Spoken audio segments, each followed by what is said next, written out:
ഹരേ ഹരേ ഹരേ കൃഷ്ണ കൃഷ്ണ കൃഷ്ണ ഹരേ ഹരേ ഹരേ രാമ രാമ രാമ ഹരേ ഹരേ ഹരേ കൃഷ്ണ കൃഷ്ണ കൃഷ്ണ ഹരേ ഹരേ ഹരേ രാമ രാമ രാമ ഹരേ ഹരേ ഹരേ കൃഷ്ണ കൃഷ്ണ കൃഷ്ണ ഹരേ ഹരേ ഹരേ രാമ രാമ രാമ ഹരേ ഹരേ ഹരേ കൃഷ്ണ കൃഷ്ണ കൃഷ്ണ ഹരേ ഹരേ ഹരേ രാമ രാമ രാമ ഹരേ ഹരേ ഹരേ കൃഷ്ണ കൃഷ്ണ കൃഷ്ണ ഹരേ ഹരേ ഹരേ രാമ രാമ രാമ ഹരേ ഹരേ കൃഷ്ണ കൃഷ്ണ കൃഷ്ണ ഹരേ ഹരേ ഹരേ രാമ രാമ രാമ ഹരേ ഹരേ ഹരേ കൃഷ്ണ കൃഷ്ണ ഹരേ ഹരേ ഹരേ രാമ രാമ രാമ ഹരേ ഹരേ ഹരേ കൃഷ്ണ കൃഷ്ണ ഹരേ ഹരേ സർവത്ര ഗോവിന്ദനാമ സങ്കീർത്തനം ഗോവിന്ദ ഗോവിന്ദ.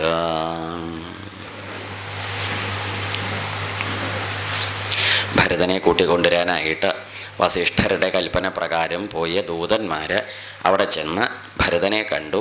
മഹാരാജാവ് അശ്വപതിയെ കണ്ടു, യുദ്ധാജിത്തിനെയും കണ്ട് അവർക്കൊക്കെ വേണ്ട സമ്മാനങ്ങളൊക്കെ കൊടുത്ത് അവിടുന്ന് അച്ഛൻ മരിച്ച വർത്തമാനം, അതുപോലെ രാമൻ കാട്ടിലേക്ക് പോയതായ വർത്തമാനങ്ങളൊന്നും പറയാതെ കണ്ട് കൂട്ടിക്കൊണ്ടിരണം എന്ന് പറഞ്ഞ് ആ മട്ടിൽ കൂട്ടിക്കൊണ്ടുവന്നു. അപ്പം അന്ന് ഈ ദൂതന്മാർ ചെന്ന ദിവസം ഭരതൻ കലശലായിട്ട് ഘോരമായ ഒരു സ്വപ്നം കണ്ടു എന്നും പറഞ്ഞു. അപ്പം അതിൻ്റെ വൈഷമ്യം, അതുകൊണ്ടുണ്ടായൊരു മ്ലാനത, ഒരു ശങ്ക, ഒരു ദുഃഖം ഈ ഭരതൻ്റെ ഉള്ളിലും ഉണ്ട്. അപ്പം അങ്ങനെ ഇരിക്കുന്ന സമയത്താണ് ദൂതന്മാരുടെ കൂടെ തേരിൽ പോന്ന് എത്തി അയോധ്യ ദേശത്തേക്ക് പ്രവേശിച്ച സമയത്ത് അയോധ്യയിൽ വന്നപ്പോൾ കണ്ട കാഴ്ച മുഴുവനും അശുഭകരങ്ങളായ കാഴ്ചകളാണ്. ഈ അശുഭകങ്ങളായ കാഴ്ചകൾ കണ്ടുപോകുന്ന ഭരതൻ ചിലതൊക്കെ ശങ്കിച്ചു. എന്താ ഉണ്ടായതെന്നറിയില്ല. ശ്രുതാന്നോ യാദൃശാപൂർവം നൃപതീനാം വിനാശനെ. രാജാക്കന്മാർ മരിച്ചാൽ എന്തൊക്കെയാണ് ഉണ്ടാവുക എന്ന് മുമ്പ് ഞാൻ കേട്ടിട്ടുണ്ട്. ആര് പറഞ്ഞു? ഭരതൻ ചിന്തിച്ചു. അതാണ് ശ്രുതാന്നോ യാദൃശാപൂർവം, ഇങ്ങനെയൊക്കെയാണ് ഉണ്ടാവുക രാജാക്കന്മാർ മരിച്ചാലെന്ന് കേട്ടിട്ടുണ്ട്. ആകാരാം സ്ഥാനഹം സർവാനിഹ പശ്യാമി സാരഥേ. തേരാളിയോട് പറഞ്ഞു, ആ ജാതി സമ്പ്രദായങ്ങളാണ് സാരഥേ ഞാനിപ്പോൾ ഇവിടെ കാണണതെന്നും പറഞ്ഞു. അമ്പലങ്ങളൊക്കെ അടച്ചു പൂട്ടി കിടക്കണു, എല്ലാം ഇങ്ങനെ ഇലകളും കരിയിലൊക്കെ വീണ് അടിച്ചു വാരി ശുദ്ധം വരുത്താതെ കിടക്കണു. മാത്രമല്ല കച്ചവടശാലകൾ, ആപണങ്ങൾ എന്ന് പറഞ്ഞാൽ അങ്ങാടികൾ, പട്ടണത്തിൽ കാണുന്നതായ അങ്ങാടികൾ, ക്രയവിക്രയ സ്ഥാപനങ്ങളൊക്കെ പൂട്ടിക്കിടക്കണു. ഒരു ദിക്കിലും ദേവായതന ചൈത്യേഷു ദീനാഹ പക്ഷിമൃഗാസ്ഥിതാഹ. അമ്പലങ്ങളിലും മഠങ്ങളിലൊക്കെ പക്ഷികളുടെയും ജന്തുക്കളുടെയും ശബ്ദം മാത്രമേ ഉള്ളൂ, വേറെ ഒന്നും കേൾക്കാനില്ല. അപ്പോൾ ഈ ഭരതൻ ഈ വിധമൊക്കെ ചിന്തിച്ചും ശങ്കിച്ചും പോന്ന് ആളുകളെയൊക്കെ നോക്കുമ്പോൾ മലിനം ചശ്രുപൂർണാക്ഷം ദീനം ധ്യാനപരം കൃശം. ആളുകളൊക്കെ എങ്ങനെയാ ചോദിച്ചാൽ മുഖത്തേക്ക് നോക്കിയാൽ മലിനം എന്ന് പറഞ്ഞാൽ നല്ലോണം അങ്ങനെ തേച്ച് കുളിച്ച് അലങ്കരിച്ചിട്ടുള്ള മട്ടിലൊന്നും നടക്കണില്ല. മുഖത്തേക്ക് നോക്കിയാൽ അശ്രുപൂർണാക്ഷം, കണ്ണ് നിറഞ്ഞിട്ട് ദൈന്യതയാണ് മുഖത്ത് കാണുന്നത്. പിന്നെ എന്താ വെച്ചാൽ പൊതുവേ ആളുകളുടെ ഒരു സമ്പ്രദായം ധ്യാനപരം, എന്തോ ഒരു ചിന്തയിൽ മുഴുകി അങ്ങോട്ടും നോക്കി സ്ഥലകാല ബോധമില്ലാതെ കഴിയാണ്. കൃശം, മെലിഞ്ഞിട്ടുമുണ്ട് ആളുകൾ. സസ്ത്രീ പുംസം, അങ്ങനെയാണ് സ്ത്രീകളും പുരുഷന്മാരൊക്കെ അയോധ്യയിൽ അന്ന് ഈ മട്ടാണ് ആളുകളുടെയൊക്കെ ഒരു സ്ഥിതി കാണുകയാണെങ്കിൽ പറയുമ്പോൾ. ഇതൊക്കെ ഇങ്ങനെ കണ്ടപ്പോഴാണ് ചോദിച്ചത്, എന്താ സൂത അവിടെ വല്ല വിശേഷം എന്തെങ്കിലും ഉണ്ടോ, അങ്ങനെയൊക്കെ വല്ല രൂപമുണ്ടോ, എന്താ വർത്തമാനം എന്നൊക്കെ ചോദിച്ചു. സൂതനൊന്നും മിണ്ടിയില്ല, അദ്ദേഹമൊന്നും മിണ്ടിയില്ല എന്ന് മാത്രമല്ല, അപ്പോൾ അച്ഛൻ രാജാവിന് എന്തോ സംഭവിക്കുമ്പോണ്ടാവുന്നതായ വൈഷമങ്ങളാണ് കാണുന്നത് എന്ന് മനസ്സിലാക്കിയിട്ട് ഈ കുമാരൻ നേരെ എന്ത് ചെയ്തു? അപശ്യംസ്തു അച്ഛനെ കാണാനായിട്ടാണ് ഓടിയത്. തതസ്തത്ര പിതരം പിതുരാലയെ. അച്ഛൻ്റെ ആ പ്രത്യേക സ്ഥാനം, അച്ഛനിരിക്കണ, അച്ഛൻ്റെ എപ്പോഴും ഉണ്ടാവണേ, അങ്ങനെയൊക്കെ ഉണ്ടല്ലോ.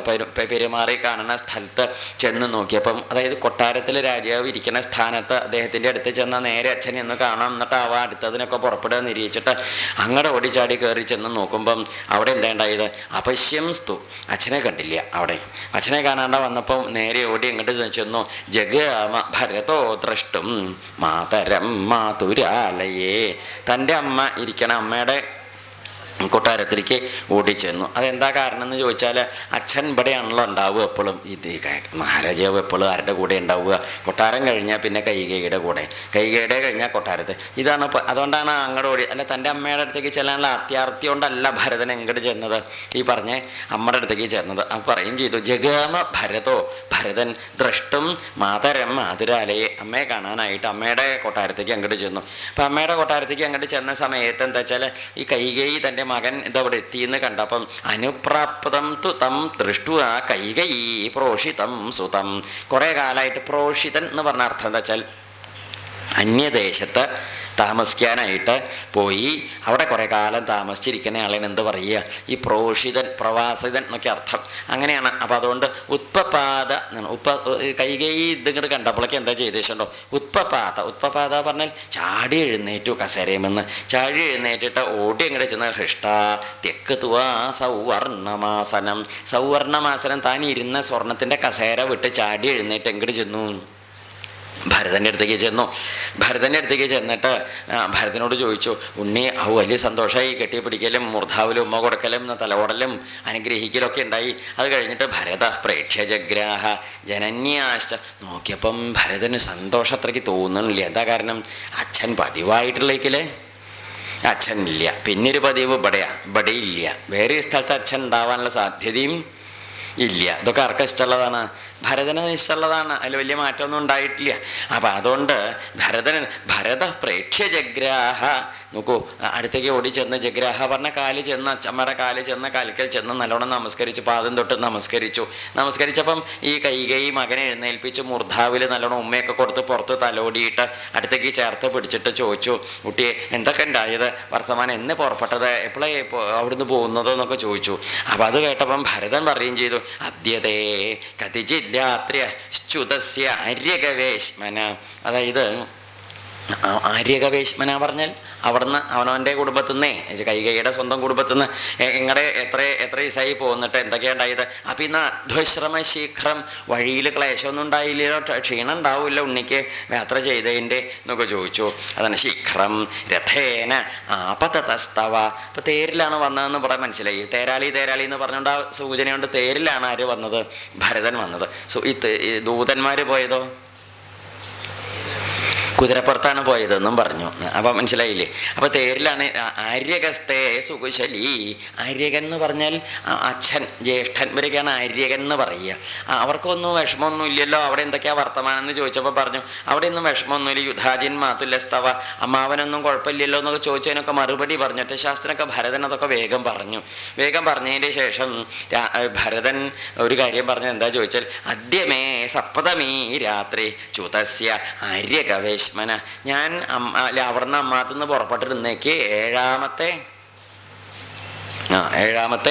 രാത്രി എപ്പോഴെന്നും പറഞ്ഞു. അപ്പോൾ എത്ര ദിവസമായി? ഇങ്ങനെയാണ് നമ്മൾ 7 ദിവസമായി എന്ന് മനസ്സിലാക്കിയത്.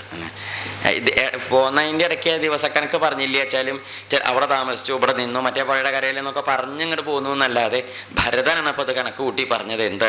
അദ്യമേ സപ്തമീ രാത്രി, ഇന്നൊക്കെ 7 ദിവസമായി ഞങ്ങൾ പോന്നിട്ട്, ഇവിടുന്ന് ദൂതന്മാരുടെ കൂടെ മടങ്ങി പോന്നിട്ട്. ആര്യകവേശ്മ എന്ന് പറഞ്ഞാൽ അച്ഛൻ്റെ മുത്തശ്ശൻ്റെ അടുത്തുനിന്ന് പോന്നിട്ട് ഇത്രയും ദിവസമായി. അമ്പയ കുശലീ താത യുധാജിന്മാതുലശ്ചമേ. മുത്തശ്ശനും അമ്മാവനൊന്നും വിഷമമൊന്നുമില്ല, സന്തോഷമായിട്ടിരിക്കുന്നുണ്ട്, അവരൊക്കെ അവിടെ നേരെ ഇരിക്കുന്നുണ്ട്. അപ്പോൾ അതുകൊണ്ട് പിന്നെ അച്ഛന് കൊടുക്കാനും ഇവിടേക്ക് തരാനും ഒക്കെ ഉള്ളതായ സമ്മാനങ്ങളൊക്കെ തന്നയച്ചിട്ടുമുണ്ട് മുത്തശ്ശനും അമ്മാവനും കൂടി. അതൊക്കെ എന്താണെന്നാണെങ്കിൽ പരിശ്രാന്തം പഥ്യഭവൽ തതോഹം പൂർവമാകത. ആ വണ്ടിയൊക്കെ പിന്നാക്കം വരുന്നുണ്ട്. ഇത് ഞാൻ എന്താ ചെയ്തു വെച്ചാൽ വെപ്രാളം കൊണ്ട് ധൃതിയിൽ മുമ്പിൽ പോകുന്നതാണ്. അപ്പോൾ സമ്മാനത്തിൻ്റെ വണ്ടിയൊക്കെ പിമ്പിൽ അവർ പിന്നെ സാവകാശത്തിലാണ് വരുന്നത്. ഞാൻ വേഗം പോകുന്നതാണ്. എന്താ വെച്ചാൽ രാജാവ് കാണണം എന്ന് ധൃതി ഉണ്ട് എന്ന് പറഞ്ഞിട്ടാണ് ദൂതന്മാർ അങ്ങോട്ട് വന്നത്. അതുകൊണ്ട് ഞാൻ ഇങ്ങോട്ട് പോന്നു. പക്ഷെ എന്താ വെച്ചാൽ ഞാൻ ചിലതൊക്കെ ചോദിച്ചാൽ അമ്മ മറുപടി പറയണം, സംശയം ഇല്ലാതെ മറുപടി പറയണം. എനിക്ക് എന്താ വെച്ചാൽ തദമ്പ വക്കത്ത് മരിഹതി, അവന് അമ്മ മറുപടി പറഞ്ഞേ പറ്റുള്ളൂ. എന്താണെന്ന് വെച്ചിട്ടുണ്ടോ, അതായത് ഈ അമ്മ ഇങ്ങനെ ഇരിക്കണേ ഈ സ്വർണ്ണക്കട്ടിലില്ലേ, എന്താ ഈ സ്വർണ്ണക്കട്ടിൽ ഇങ്ങനെ ഒഴിഞ്ഞു കാണുന്നത്? അതെന്താ അത്? അങ്ങനെ പതിവില്ലല്ലോ. എൻ്റെ അച്ഛൻ വലിയ വംശത്തിലൊക്കെ പറഞ്ഞ മഹാരാജാവ് പിന്നെ ഇവിടെ വന്നപ്പോൾ എല്ലാവരും ഇങ്ങനെ കണ്ണും ചുമപ്പിച്ചിട്ടാണ് നടക്കണത്. മുഖം വീർപ്പിച്ചിട്ട് കണ്ണ് ചുമപ്പിച്ചിട്ട് എല്ലാവരും മെലിഞ്ഞ് കരുവാളിച്ചിട്ടൊക്കെയാണ് കാണുന്നത്. എന്തോ ഒരു വിഷമം ഇവിടെ ഉണ്ടെന്ന് എനിക്ക് തോന്നുന്നു. എന്താ കട്ടിലിങ്ങനെ ഒഴിഞ്ഞു കാണുന്നത്? എന്താ അവിടെ അച്ഛനവിടെ എന്നാ ചോദിക്കണത്. എന്ത് പറ്റിയമ്മേ? രാജ്യ ഭവതി ഭൂയിഷ്ഠം ഇഹ അമ്പായ നിവേശനെ. അച്ഛൻ മുക്കാലും ഇവിടെ അമ്മയുടെ കൂടെയാണുള്ള പതിവ്. എടുത്ത് ചോദിച്ചിട്ടില്ലേ? ഭൂയിഷ്ഠം ധാരാളം, രാജാവ് ഭൂയിഷ്ഠം ധാരാളമായിട്ട് ഇഹ ഇവിടെ അമ്പായാഹ അമ്മയുടെ നിവേശനെ, അമ്മയുടെ കൂടെ കൊട്ടാരത്തിലാണല്ലോ അച്ഛൻ മുക്കാലും പതിവ്. തമഹം നാദ്യ പശ്യാമി ദ്രഷ്ടുമിച്ഛന്നിഹാഗത. ആ അച്ഛൻ എന്തെന്ന് ഇപ്പോൾ ഇവിടെ കാണാത്തത്? അച്ഛനെ കാണാനുള്ള ധൃതി കൊണ്ടാണല്ലോ ഞാൻ ഓടിച്ചാടി ഇങ്ങോട്ട് പോകുന്നത്. എവിടെ അച്ഛനെവിടെ? അവിടെ ചോദിച്ചു. ഭരതൻ ചോദിച്ചു, അല്ല അത് അച്ഛൻ്റെ കാലം ഒന്ന് തൊട്ട് തൊഴാനാണ്. നോക്കൂ, പിതുർഗൃഹീഷ്യേ പാദവും, അച്ഛൻ്റെ പാദം ഒന്ന് നമസ്കരിക്കണം. 10-13 കൊല്ലം മുമ്പ് തൊഴുത്തതാണേ. അപ്പോൾ ഒന്ന് തൊഴണം നല്ലോണം. അതുകൊണ്ട് ആ അച്ഛൻ എവിടെയെന്ന് മമ ആഖ്യാഹി പൃച്ഛത, അമ്മോട് ചോദിക്കുന്നത് കേൾക്കണില്ലേ? അച്ഛൻ എവിടെയെന്നാണ് ഞാൻ ചോദിച്ചത് എന്ന് പറയും. കൈകൈ മിണ്ടണില്ല. അതാണ് അങ്ങനെയൊക്കെ ചോദിക്കേണ്ടി വരുന്നത്. അഹോസ്വിതംബ ജ്യേഷ്ഠായ, നോക്കൂ, ജ്യേഷ്ഠായാഹ കൗസല്യാഹ നിവേശനെ. അതായത് ഇനിയിപ്പം അച്ഛൻ കൗസല്യ വല്യമ്മയുടെ അടുത്തെങ്ങാനും ഉണ്ടാവുമോ? അവിടെയാണോ? എനിക്കിഷ്ടമില്ല. എന്താ അച്ഛൻ്റെ കഥ എന്താണ്? ഇവിടെയാണ് അച്ഛൻ ഉണ്ടാവാറ്. അച്ഛൻ അങ്ങോട്ടൊന്നും പോവാറൊന്നുമില്ല. ഇനിയിപ്പോൾ അങ്ങോട്ട് എന്തെങ്കിലും കാര്യത്തിന് പോയിരിക്കുകയാണോ? എന്താ മനസ്സിലാവണില്ലേ? ഒന്ന് വ്യക്തമായിട്ട് പറയൂന്നും പറഞ്ഞു. അപ്പം ഈ കൈകേയി ഇത് കേട്ടപ്പോൾ എന്താണ്ടാവണേന്നറിയോ? തം പ്രത്യുവാച കൈകേയി പ്രിയവൽ ഘോരമപ്രിയം. ഒരു പ്രിയം പറയണ മാതിരിയാണ് കൈകേയി ദുഷ്ടതയുള്ളതായ ഘോരമായ അപ്രിയം ആരോട് പറഞ്ഞത്? നമ്മളൊരു കൈകേയി വലിയ സന്തോഷമുള്ള മട്ടിലാണ്. ഒരാൾ മരിച്ച കാര്യമൊക്കെ പറയുമ്പം സന്തോഷമായിട്ട് പറയണവൻ എന്തായിരിക്കും? ശരിയല്ലേ ഇത്? ആരെങ്കിലൊക്കെ എവിടെയെങ്കിലും മരിക്കുമ്പോൾ ഒരു മനുഷ്യൻ്റെ ജീവനാണ് പോണതെന്ന് മനസ്സിലാക്കിയിട്ട് അങ്ങനെയൊക്കെ ഒരു മനുഷ്യത്വം വേണ്ടേ? അതല്ല, അതിനെ സന്തോഷമായിട്ട് കൊണ്ടാടുമ്പം ആ സാധനം എന്തായാലും മനുഷ്യൻ്റെ കൂട്ടത്തിൽ കൂട്ടേണ്ട ജാതിയല്ല എന്തായാലും. അങ്ങനെയല്ലേ പറയുക. അപ്പോൾ പറഞ്ഞു, തം പ്രത്യുവാച കൈകേയി പ്രിയവൽ ഘോരമപ്രിയം അജാനന്തം പ്രജാനന്തി രാജ്യലോഭേന മോഹിത. രാജ്യം കയ്യിലായി, മകനും ഇവിടെ എത്തി, ഇനിയിപ്പോൾ അതങ്ങോട്ട് ഏൽപ്പിച്ചു കൊടുക്കുക വേണ്ടു, തനിക്ക് സന്തോഷമാവുകയായി എന്ന് അതാണ് രാജ്യലോഭേന മോഹിത. രാജ്യലോഭം എന്ന് പറഞ്ഞാൽ അതെന്താ പറയുക? രാജ്യത്തിനോടുള്ള അത്യാർത്തി കാരണം മോഹിത അന്തല്യാണ്ട് ആയോളാണ് ആരൻ കൈകേയി. വേറെ ഒന്നുമല്ല, രാജ്യം ഇപ്പം നമ്മുടെ കയ്യിലേക്ക് ഇങ്ങോട്ട് വരികയല്ലേ എന്ന് ആലോചിച്ചിട്ട് അന്തല്യാണ്. ഇല്ലെങ്കിൽ ഈ മനുഷ്യന്മാർ ലോകത്തിൽ അന്തല്യാണ്ടായി നശിക്കാനും നശിപ്പിക്കാനും കാരണം ഇങ്ങനെയൊക്കെയുള്ള ജാതി എന്തെങ്കിലും എന്തായാലും മനുഷ്യന്മാരിപ്പം നമ്മൾ ആരായാലും എത്ര കാലം ജീവിക്കും ഭൂമിയിൽ? ഇല്ലേ, 10-100 കൊല്ലം ജീവിക്കുകയായിരിക്കും. അതൊന്നും ഉണ്ടാവാൻ സാധ്യത കാണണില്ല.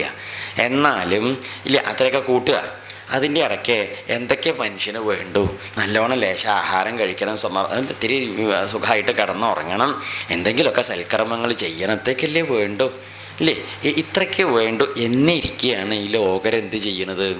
ഈ പരസ്പരം പിടിച്ച് പറിച്ചും മറ്റവൻ്റേത് കൈക്കലാക്കിയും കട്ടിച്ചും പറിച്ചും കുത്തിയും മറിച്ചും കൊന്നും ചത്തും ഉപദ്രവിച്ചും മോശമായ വർത്തമാനങ്ങൾ പറഞ്ഞും മോശമായിട്ട് പെരുമാറിയിട്ടും ഇങ്ങനെ നശിക്കണത് ശരിയല്ലേ? ഇത് എന്തൊക്കെ എങ്ങനെയൊക്കെ കൊണ്ടാടിയവനാണെങ്കിലും ഒടുക്കം എന്തേ വേണ്ടു? ഒരു കോടിമുണ്ട് കീറി പൊതച്ച് അങ്ങോട്ട് പോവുക വേണ്ട, ഒരു മാവിൻ്റെ കൊമ്പ് വെട്ടിയിട്ട് അത്രയല്ലേ വേണ്ട. അല്ലാതെ സ്വർണ്ണത്തിൽ പൊഞ്ഞ് സൂക്ഷിക്കാനൊന്നും പറ്റില്ലല്ലോ.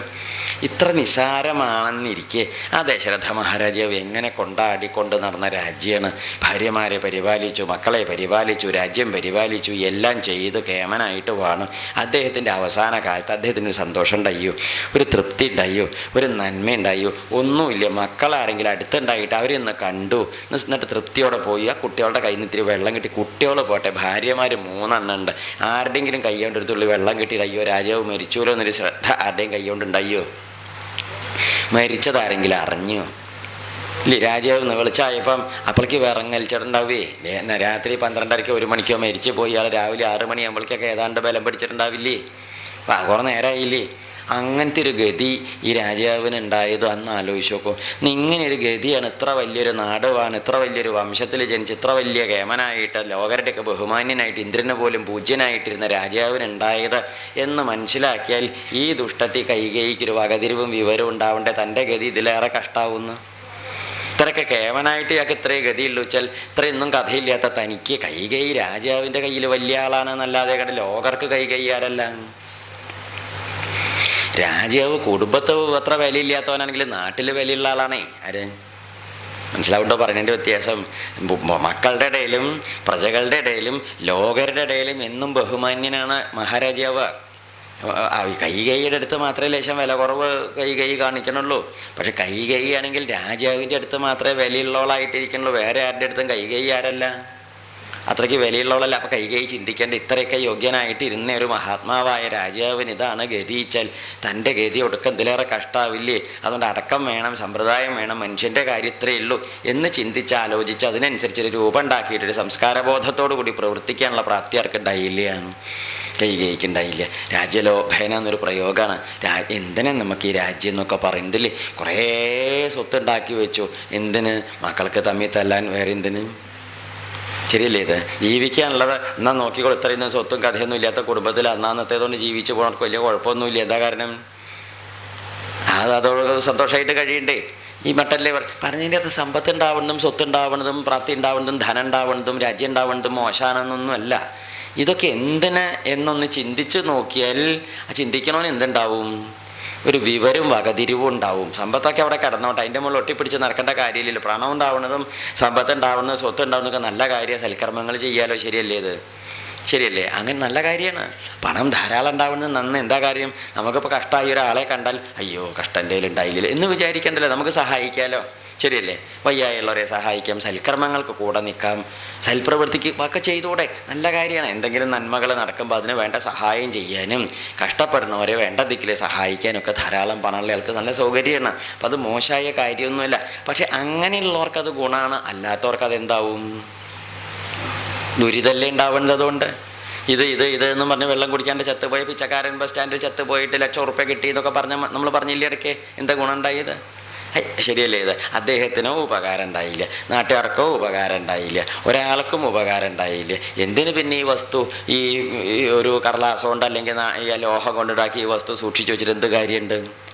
അർത്ഥമൊക്കെ മനസ്സിലാവില്ലേ പറയുന്നത്? വെറുതെ ഒരു വിരക്തി വരാൻ പറയണതല്ല. ഇടയ്ക്കൊക്കെ നമ്മളെങ്ങനെ ചിന്തിക്കുമ്പോൾ നമുക്കൊരു വകതിരിവുണ്ടാവും. ഇല്ലെങ്കിൽ നമ്മൾ ഇതിൻ്റെയൊക്കെ മുകളിൽ അള്ളിപ്പിടിച്ചിരുന്ന് എൻ്റെ എൻ്റെ എൻ്റെ എൻ്റെ എൻ്റെ എന്ന് പറഞ്ഞ് നശിച്ചങ്ങോട്ട് തീർന്നങ്ങോട്ട് പോകും. എന്തുണ്ട് എൻ്റേത് ഒടുക്കം പോകുമ്പോൾ എത്ര കോടി ബാങ്കിലുള്ളവനാണെങ്കിലും ഇല്ലേ, കോടികളുടെ ആസ്തിയാണ് ബാങ്കിൽ. എത്ര കോടികളുണ്ട് ബാങ്കിൽ. പക്ഷേ പറഞ്ഞിട്ട് കാര്യമില്ല, ഒടുക്കം 1 കോടിയെ വേണ്ടു. 1 കോടി. ആ കോടി എവിടെ നിന്ന് എടുക്കും? ഏത് ബാങ്കിൽ നിന്ന്? ഒരു ബാങ്കിലേക്ക് പോകട്ടെ, നാട്ടുകാർ പിരിവിട്ട് കൊണ്ടുവരിക. കോടി കൊണ്ട് നമ്മളാരും കോടി കൊണ്ട് വാങ്ങി വെച്ചാൽ ചത്തു പോണത്? അതൊക്കെ അപ്പോഴേക്ക് ആരെങ്കിലും കൊണ്ടുവന്നു അത്രയില്ല. അതന്നെ നട്ടാ മാവിൻ്റെ വറകമ്മയ്ക്ക് വെക്കുമ്പോൾ മറ്റേ തോണ്ടിക്കോലുണ്ട് തോണ്ടി കത്തില്ല എന്നും പറഞ്ഞിട്ടുണ്ട്, തോണ്ടിക്കളയും ചെയ്യും. അതുപോലും കൊണ്ടുപോകാൻ ഇത്ര നിസ്സാരമാണ് ഈ മനുഷ്യൻ്റെ ജീവിതത്തിൻ്റെ കഥയെ. അത് പ്രത്യക്ഷമായിട്ട് കണ്ണിൻ്റെ മുമ്പിൽ ഇന്നലെ രാത്രി കണ്ടോളാണ്. 6-7 ദിവസം മുമ്പ് കണ്ടോളാണ് ഈ കൈകൈ. എന്നിട്ട് കൈകൈ താൻ തരാക്കിയിലോ രാജാവിനെ കൊന്ന് തരാക്കിയിലോ എന്നുള്ള സന്തോഷം കൊണ്ട്, ഇല്ലെങ്കിൽ തരാക്കണതിൻ്റെ മുമ്പ് കൈകൈക്ക് ഇങ്ങനത്തെ ചില വികാരങ്ങളും എന്നൊക്കെ ഉണ്ട്. ചില രാജാവ് മരിച്ചപ്പോഴെങ്കിലും അബദ്ധായി എന്നൊരു തോന്നലുണ്ടായോ? ഇപ്പോഴെങ്കിലും രാജാവ് മരിച്ചു പോകുന്നൊന്നും വിചാരിച്ചില്ല, വേഗം തരാമെന്നാണ് വിചാരിച്ചത്. അത് വലിയ ഇഷ്ടമായിപ്പോയി, വെളുക്കാൻ തേച്ചത് എന്നുള്ള മട്ടൊന്നും ആർക്ക് തോന്നിയില്ല. അപ്പോഴൊരു ചെയ്തു പോയത് അപകടമാണ്, അങ്ങനെ ചെയ്യാൻ പാടില്ലായിരുന്നു എന്നുള്ളൊരു തോന്നലിൽ നിൽക്കണവളല്ല ആര്? കൈകൈ. അതാണ് കൈകൈയെ രാജ്യലോഭം കൊണ്ട് അന്തല്യാൻ്റെ അയോള് എന്ന് പറഞ്ഞത്. അപ്പം കൈകൈ വിചാരിക്കണത് താൻ ഇപ്പം മകന് രാജ്യമൊക്കെ തരാക്കി വെച്ചില്ലേ, അതുകൊണ്ട് ഇനി മകൻ ഇവിടേക്ക് ഇങ്ങോട്ട് വരുമ്പം താൻ ഇതിങ്ങോട്ട് പറയുമ്പം എന്താവും, ഇവിടെ ഇങ്ങോട്ട് തിരുവോണാവുന്നു, ആഘോഷം കൊണ്ടാടലാവും. കാരണം എന്താ, അത് മകന് ഇഷ്ടപ്പെട്ട സംഗതിയല്ലേ. പേറ്റ തള്ളയെന്ന് പറഞ്ഞിട്ട് കാര്യമില്ല, മകനെ മനസ്സിലാക്കാനുള്ള കഴിവൊന്നും ആർക്കുണ്ടായില്ല. ആ കൈകൈക്കുണ്ടായില്ല.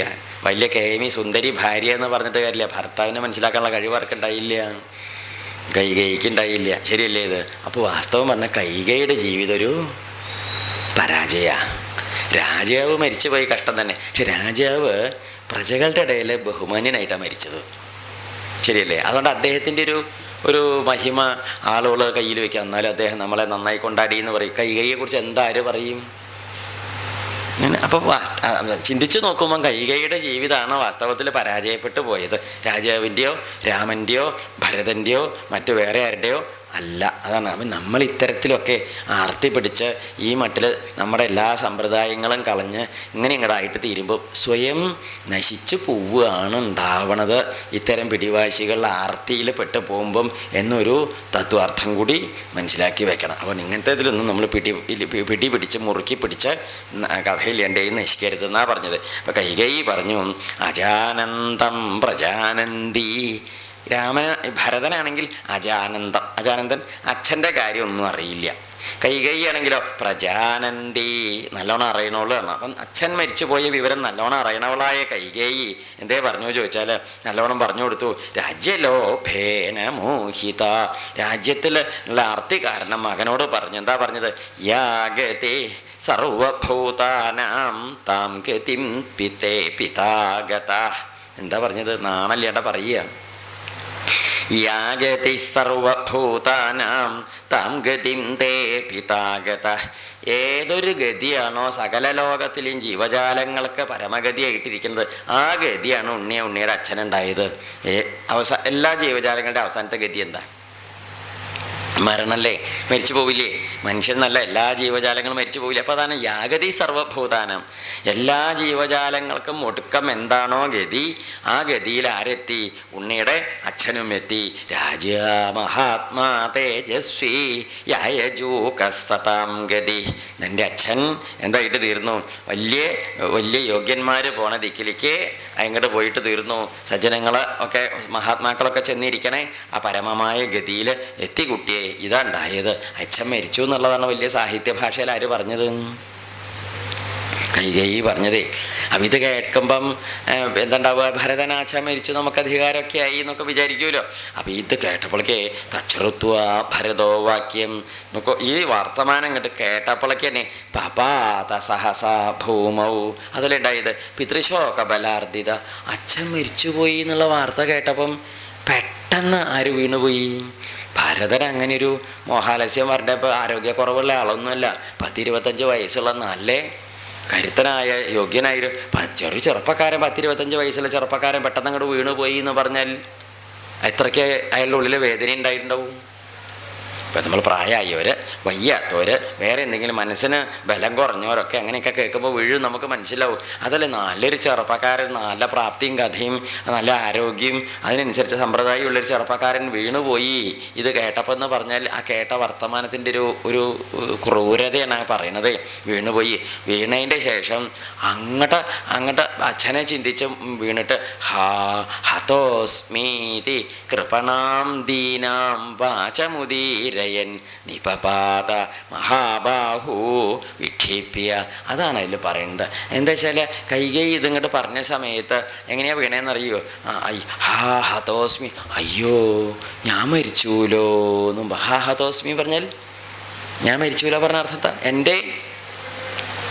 എൻ്റെ പ്രാണൻ എന്താ പോണു, അയ്യോ ഞാൻ നശിച്ചു കിട്ടോ, ഇതോടെ ഞാൻ നശിച്ചൂലോ എന്നും പറഞ്ഞിട്ട് ആ കുട്ടി വീണത് എങ്ങനെയാണെന്നറിയൂ? അതാ പറയുന്നത് ബാഹു വിക്ഷിപ്യ പറഞ്ഞ കൈ രണ്ടും ഇങ്ങനെയായിട്ട് അങ്ങോട്ട് വീണു എന്നാ.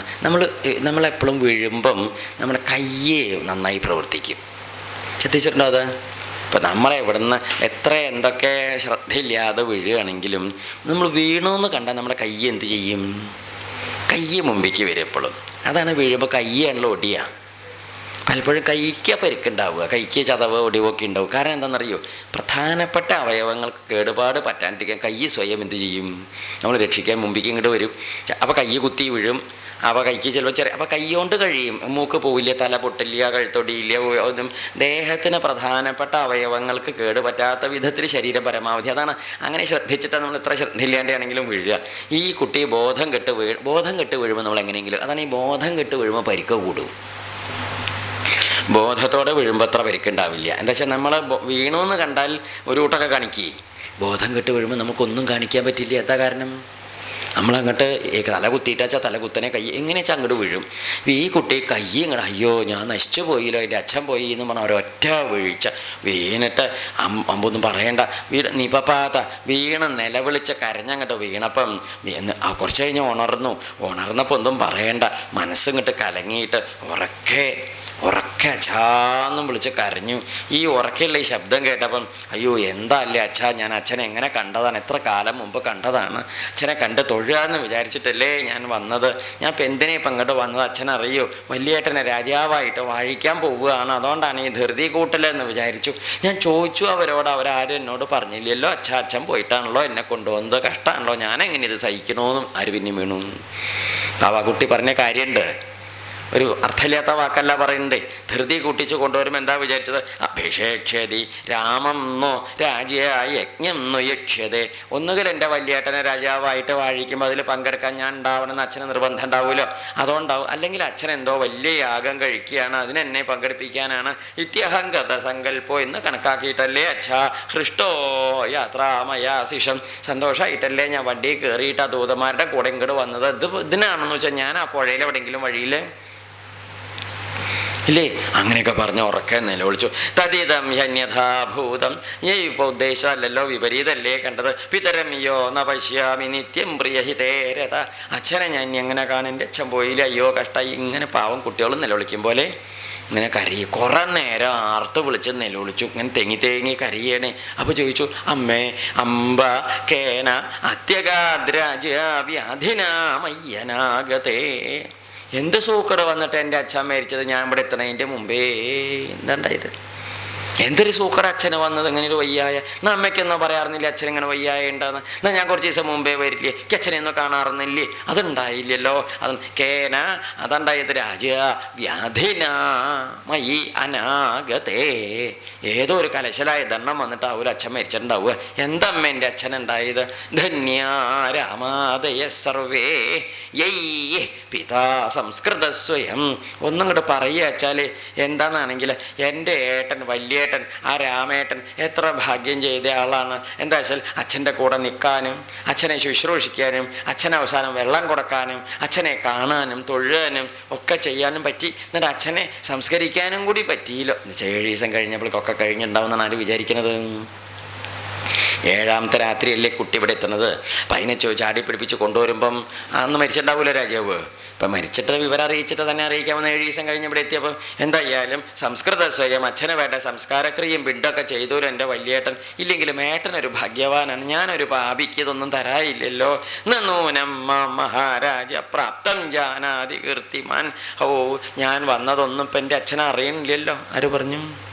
പാവവും ആ കുട്ടി ഇങ്ങനെ നിലവിളിക്കണേ. ഞാൻ ഇപ്പോൾ ഇവിടെ വന്നതൊന്നും എൻ്റെ അച്ഛനെ അറിയില്ലല്ലോ. അച്ഛനൊക്കെ പണ്ടച്ച ഓടി വന്ന് ഉപജിഖ്രേത എന്നെ കെട്ടിപ്പിടിച്ച് മൂർധാവിൽ ഉമ്മ തന്നേർന്നു ഉണ്ടച്ചാൽ മൂർധനി താത സന്നമ്യ സത്വരം. അച്ഛൻ അങ്ങനെയാണ് തല താഴ്ത്തിയിട്ട് മൂർധാവിൽ ഒരു ഉമ്മ തരുമായിരുന്നു എന്നെ കണ്ടാൽ. അതൊന്നും ഉണ്ടായില്ലല്ലോ. എൻ്റെ അച്ഛ ഉറക്കം കിട്ടക്കറി കുസപാണി സുഖസ്പരിശസ്താദസ്യ ക്ലിഷ്ടകർമ്മണ. ഓടി വരുമ്പം അച്ഛൻ ആ കൈകൊണ്ട് ഇങ്ങനെ പുറത്തിങ്ങനെ തലോടും, മുഖത്ത് ഇങ്ങനെ തലോടും, തലയിലിങ്ങനെ തലോടും. ആ കയ്യിനി ഞാൻ എനിക്കിനി എങ്ങനെയുണ്ട് ഞാനതറിയോ ഭഗവാനെ, അച്ഛൻ പോയില്ലേ. അതുകൊണ്ട് ഏനമാം രജസ ധ്വസ്തമ ഭീഷണം പരിമാർജതി. പണ്ടൊക്കെ കളിച്ച് മണ്ണിലൊക്കെ വീണ് ഓടിച്ചാടി അച്ഛൻ്റെ അടുത്തേക്ക് ഓടി വരുമ്പം ആ പൊടിയൊക്കെ എന്താ ഉണ്ണി മണ്ണിലിങ്ങനെ കളിച്ചാലോ എന്നൊക്കെ ചോദിച്ചിട്ട് കൈകൊണ്ട് ഇങ്ങനെ തുടക്കുക. രാജ്യം ഭരിക്കണ കൈകൊണ്ടാണ് എൻ്റെ മണ്ണൊക്കെ അച്ഛൻ അന്ന് തുടച്ചേർന്നത്.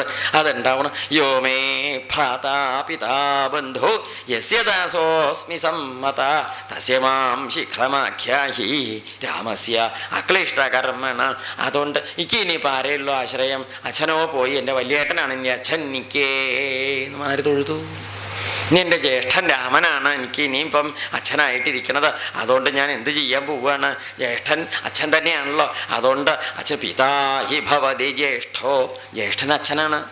അച്ഛൻ്റെ സ്ഥാനം നമ്മൾ ഒരിക്കൽ പറഞ്ഞില്ലേ? അത് അച്ഛൻ്റെ സ്ഥാനമാണ്. ആരുടെ സ്ഥാനം? ജ്യേഷ്ഠൻ്റെ സ്ഥാനം.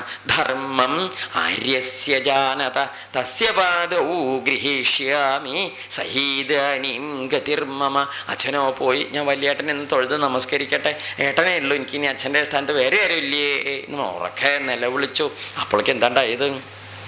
കരഞ്ഞ് നിലവിളിച്ചിരിക്കുന്ന സമയത്ത് കൈകേയി ഇങ്ങനെ അവസാനമായിട്ട് ഒരു കാര്യം ചോദിച്ചു. അമ്മേ, പശ്ചിമം സാധു സന്ദേശമിച്ഛാമി ശ്രോതുമാത്മന. അച്ഛൻ മരിക്കുമ്പം ഞാൻ അടുത്തില്ലാത്തതുകൊണ്ട് എന്തെങ്കിലും പറഞ്ഞിട്ടുണ്ടാവും എന്നോട് പറയാൻ. എന്താ അമ്മേ അച്ഛൻ പറഞ്ഞത്? ഒടുക്കം മരിക്കുന്ന സമയത്ത് അച്ഛൻ പറഞ്ഞ വാക്ക് എന്താ അമ്മേ പറഞ്ഞത്? ഇതി പൃഷ്ട യഥാതത്വം. ഇതിങ്ങോട്ട് കേട്ടപ്പോൾ കൈകേയി പറഞ്ഞു, അവസാനം മരിക്കുമ്പോൾ അച്ഛൻ എന്തെങ്കിലുമൊക്കെ പറഞ്ഞിട്ടുണ്ടാവില്ലേ? എന്ത് പറഞ്ഞതാവോ? അപ്പം അത് കേട്ടപ്പോൾ കൈകേയി പറഞ്ഞു, രാമേതി രാജ്യ